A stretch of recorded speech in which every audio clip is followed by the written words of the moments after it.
குட்டி பாப்பா ஒரு வழியா எழுந்துருச்சு. பாப்பாவை பார்த்தா ஹேக்கர் மாதிரியே தெரியல. அப்புறம் அவங்க எல்லாம் பாக்குறதுக்கு வேற எப்படி இருப்பாங்களா? அது எனக்கு தெரியல, ஆனா இவ சூனியக்காரி மாதிரியே இருக்கா. அவங்கெல்லாம் ரொம்ப படிச்சவங்க. கிழிஞ்ச பேண்ட் போட்டுக்கிட்டே, கண்ணாடி போட்டுக்கிட்டே, அப்புறம் மூஞ்சில எதையாவது பூசிக்கிட்டே, நுனி நாக்கில் இங்கிலீஷ் பேசுவாங்க. ஆனா இந்த பொண்ணு படிக்கிறவங்க கூட பைத்தியக்காரனா நடு ரோட்ல சுத்த வைக்கிற மாதிரியே இருக்கிறா. இப்ப எப்படி இருக்கு? தலையில அடிபட்டு இருக்கா? வாந்தி வர மாதிரி இருக்கா? காது குறையுதா? இல்லையா? என்னோட ஷூ எங்க?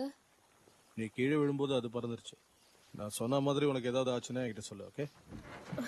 என் உயிரை காப்பாத்துறதுக்காக நான் நன்றி சொல்றதா இல்ல மலையில இருந்து தள்ளி விட்டதுக்கு ஒதுக்கிறதான்னு தெரியல.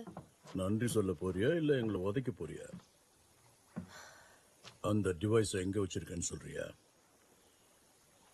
அபுதாபில இருக்கிற என் ஃப்ரெண்டுக்கு நான் அதை அனுப்பி வச்சிட்டேன். ஈஸியா பதில் சொல்லிட்டேன்.